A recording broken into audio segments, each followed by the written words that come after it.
Something on your mind? Of course.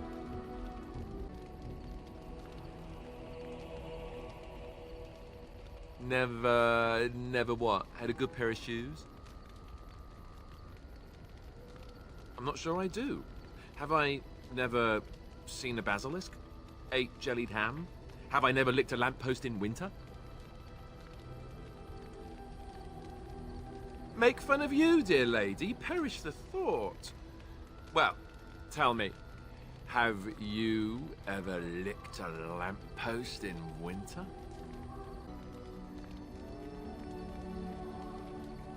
Good. I hear it's quite painful. I remember one of the younger initiates did it on a dare once, and there was pointing and laughing. Oh, the humanity. I myself have also never done it. That. Not that I haven't thought about it, of course, but you know.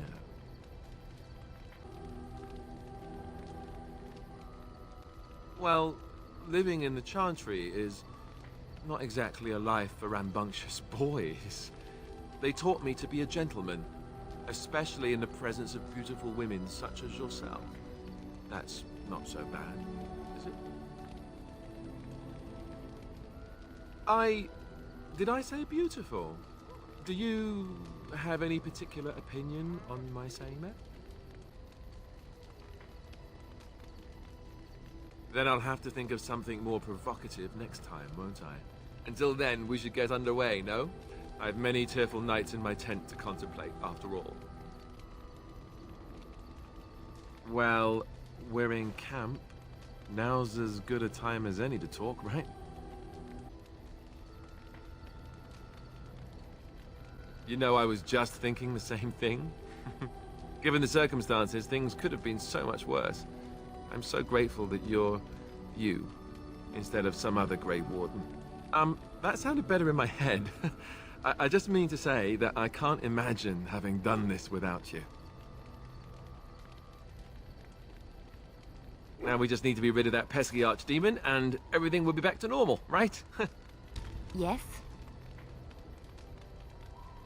Well, here I am. Of course I do. I love stories far too much to keep them to myself. Everyone should be able to benefit from them, I think. Chantry law says it is man's pride that created the Darkspawn. In ages past, the mages of the Tevinder Imperium ruled much of the world we know. In their pride, they thought their magics invincible and imagined that they were greater than the Maker himself. So thinking, they invaded his golden city, planning to take it for themselves and depose their own creator. But they were impure and full of sin. And it is with the sin that they tainted the golden city, corrupting it forever. The Maker cursed them and cast them from his sight. Wherever they went, they spread the taint of their sin. Any land that was touched by the taint became blighted and would suffer no life. Instead, the Darkspawn arose to torment us and remind us of our hubris.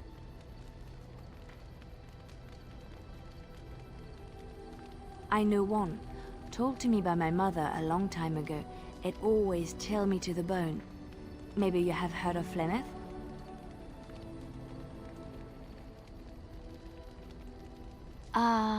Are you sure? Was she the Flemeth of legend? Flemeth, the devourer of men? Flemeth, mother of witches? Flemeth, demon-touched, who dwells in the mists?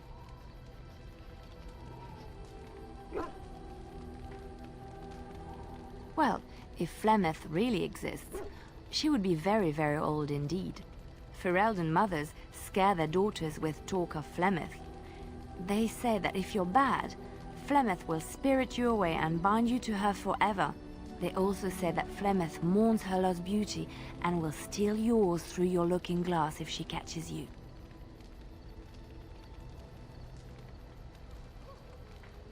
Flemeth's beauty was known throughout the land. She had hair like unto a moonless night, skin as pale as winter's first snow, and eyes as beautiful and perilous as the sea. When she came of age, she came to the attention of the Lord of Haeva, Conobar, and he took her for his wife. Conobar soon learned that his young bride had the gift of magic. He kept this a secret, for he feared that she would be taken from him. Flemeth stayed with Conobar for some years, and with his blessing, she practiced her art. And then one day, a young poet named Osen came to the castle. Flemeth was captivated by Osen's voice, and he by her beauty, and they fell in love. Flemeth longed to be with her true love, and she and Osen fled from Conobar's lands, seeking refuge in the Kokari wilds with the Chasing tribes. They lived there happily for many a year, till the day Flemeth received news that Conobar was dying and longed to see her face one last time. Flemeth's heart swelled with pity for the man who once was her husband, and begged Osen to return to Conobar's side with her. But when Flemeth and Osen entered Haeva, they were captured by Conobar's men, and Osen was slain in front of Flemeth's eyes. Flemeth was imprisoned in the highest tower of the castle, there to await Conobar's judgment on her. Distraught at the loss of her love, Flemeth plotted revenge against her husband.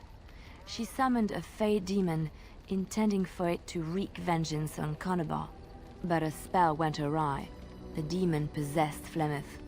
Turning her into an abomination, the halls of the castle ran red with blood as Flemeth slaughtered Conobar and all his men.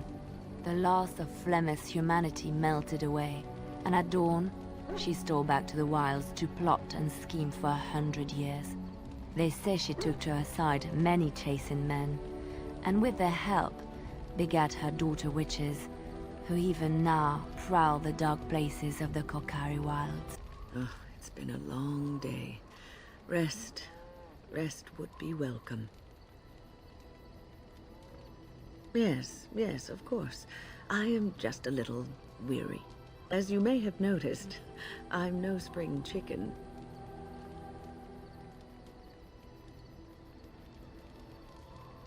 Ha, very funny. But in all honesty, I do not know how many years I have left in me. I have lived for such a long time, but there is always something else to do. And I have to keep going in order to do it. I think I will be glad when I am done.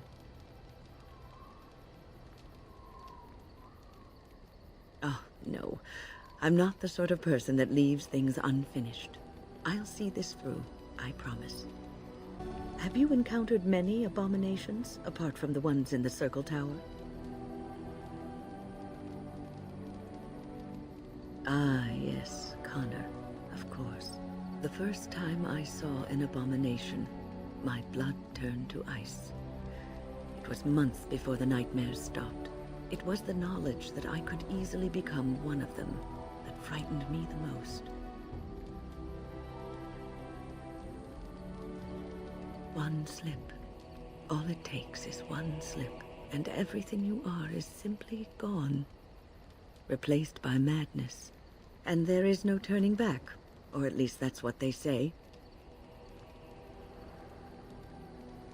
Of late, I have begun to wonder if there is any way an abomination can be cured, or if a mage could be so possessed and still retain their sanity, their humanity.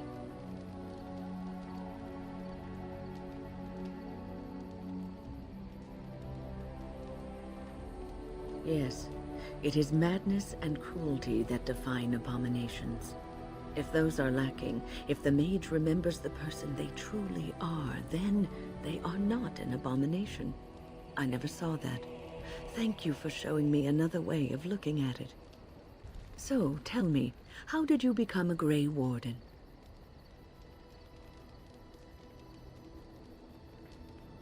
Arl Rendon Howe? The Arl of Amaranthine? Why would he do such a thing to you? You are the last of the Couslands? I had no idea. My lady?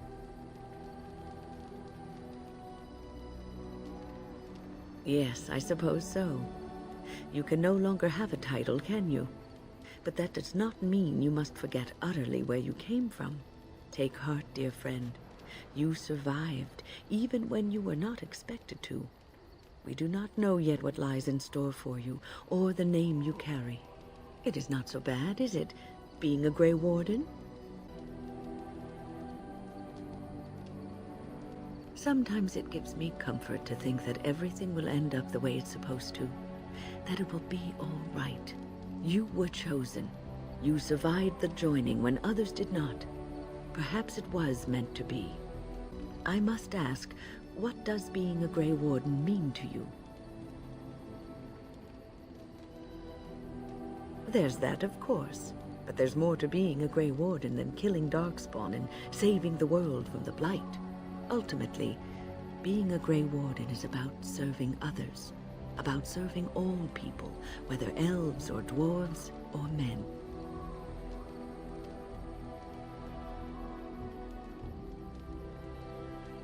As a Grey Warden, you are a guardian of men, and you guard them because their continued existence is more important than you are. Thus it is you who serves, not they.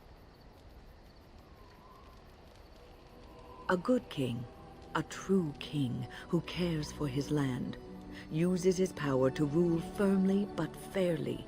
He serves his people first and foremost. The king who does not do this, who believes that he is entitled to his power, who abuses it and uses it for his own means, is a tyrant.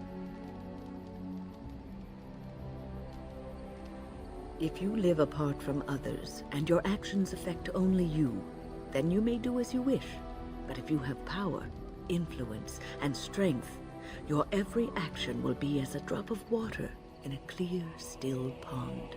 The drop causes ripples, and ripples spread.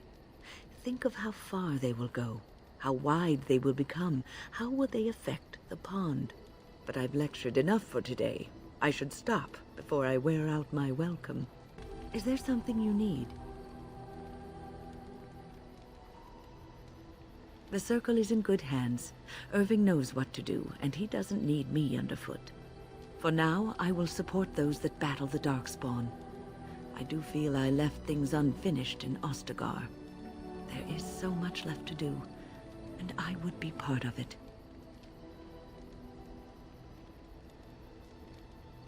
The Grey Wardens, all 2 of you, need all the help you can get. I will see this through to the bitter end, and after that, if I am still left standing, then I will return to the circle.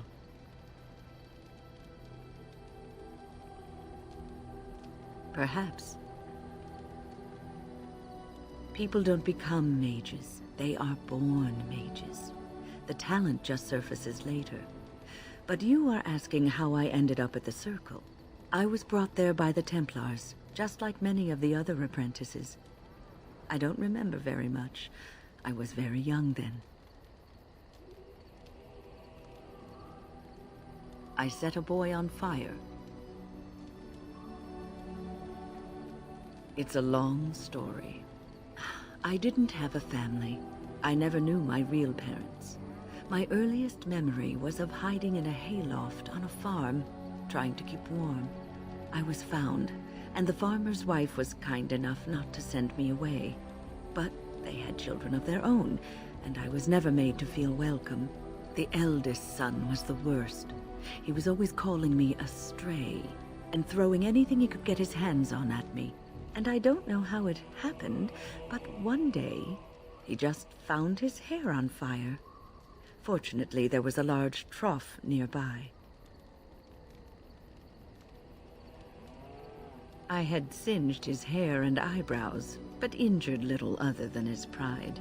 Who knows what they would have done to me had he been more seriously hurt. Thankfully, all I had to endure was a few nights locked in a cold barn with a bowl of water and a crust of bread. The Templars arrived several mornings later. I'll never forget the moment the Templars led me into the entrance hall of the tower. I had never seen anything so grand in my life. I stopped being afraid then. I knew I was home.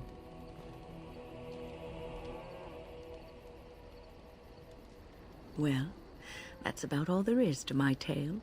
That's how I came to the circle. I would be lying if I said it was easy. First, there were rules, and we were constantly watched to make sure we behaved appropriately. Then there was the study of magic. We had to cast the spells just so, control the effects completely. A single word spoken incorrectly, a gesture out of sync, and lack of focus. And we needed to have perfect focus, or we would be in danger.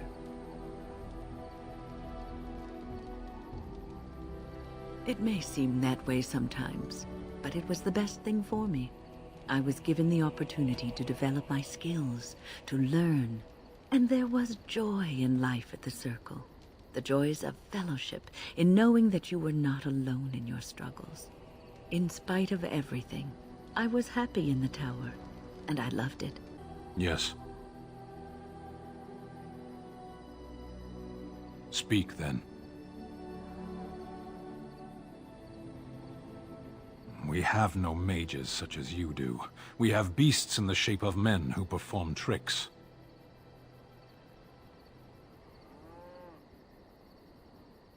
We have mages, we simply don't have the sort you do. Our mages are controlled to do less harm than yours. They have their tongues cut out and are kept in pens.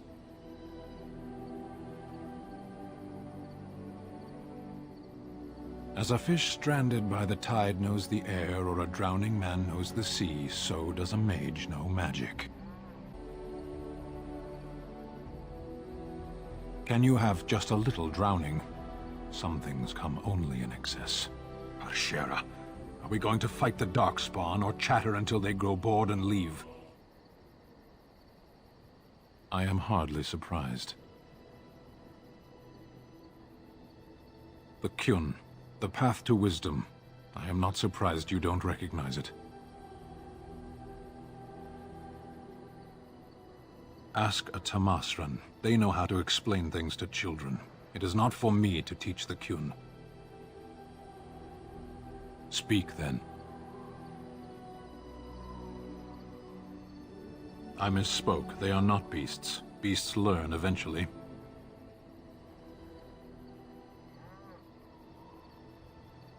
Mages?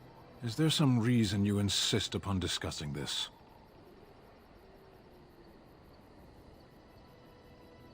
I applaud your attempt to pursue knowledge, irritating as it may be.